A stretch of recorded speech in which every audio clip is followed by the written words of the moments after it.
For 8 full years, I was the invisible force holding our corporate empire together, quietly burying the massive mistakes of powerful executives who thought they were untouchable.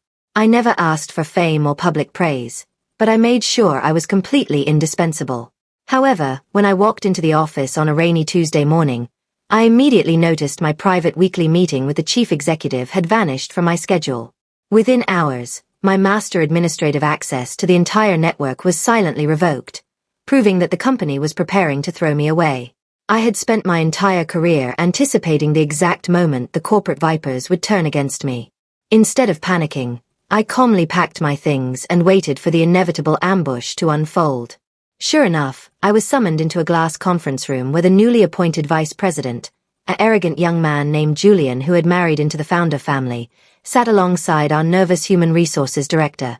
They handed me a termination packet, claiming my strategic position had been eliminated during a routine structural overhaul.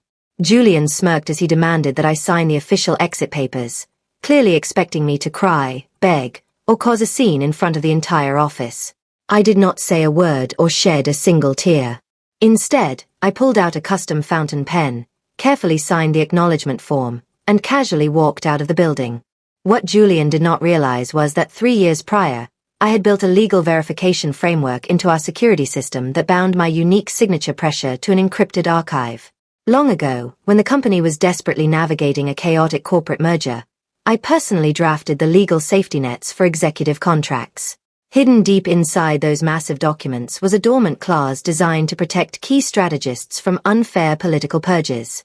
The contract explicitly stated that if I was ever retroactively terminated by an executive with family ties to leadership, it would instantly trigger an automatic buyout. That single move would transfer controlling interest of our massive corporate equity trust directly to me. While Julian was celebrating his quick victory, I drove straight to a private notary and verified the time-stamped termination documents.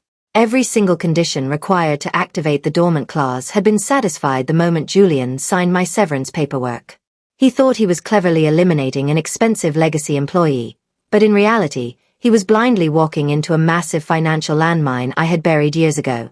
I quietly scheduled the encrypted activation packet to deliver directly to the board of directors during their afternoon meeting. By Friday afternoon, I casually walked back into the corporate headquarters wearing my sharpest suit, completely ignoring the stunned looks from the security guards in the lobby. I pushed open the double doors of the executive boardroom just as Julian was presenting his new strategic vision to the entire board. The room went completely silent as I took my usual seat at the table. Julian laughed awkwardly, trying to dismiss my presence, but my eyes remained fixed on the clock on the wall. At exactly 1 o'clock, the lead attorney's tablet let out a sharp notification chime that cut through the quiet room. On the main projector screen behind Julian, the encrypted legal packet opened automatically, displaying the verified buyout clause in full detail. The entire board stared in absolute shock as the official documents confirmed that my sudden termination had triggered a mandatory transfer of power. Julian turned pale as the realization hit him that he had accidentally surrendered control of the company. The chief executive slammed his hands onto the table, furiously demanding that our legal team find a way to cancel the agreement immediately.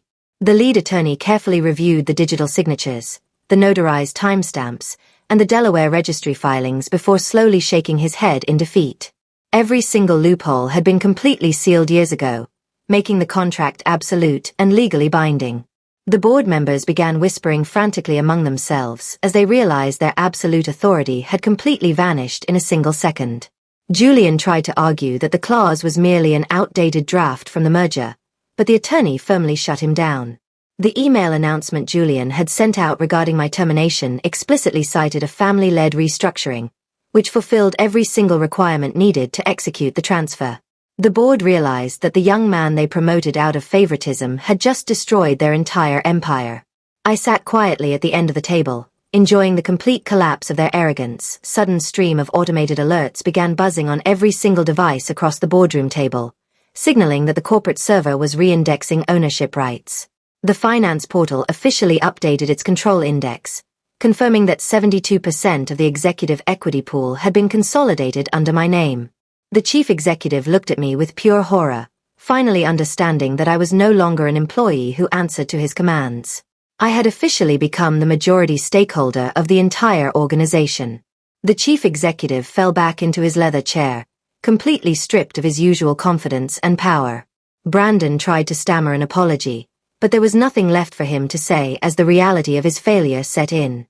The board chair slowly turned toward me and asked if I intended to take an active role in managing the company moving forward. I simply offered a subtle smile, letting the heavy silence in the room serve as my final answer.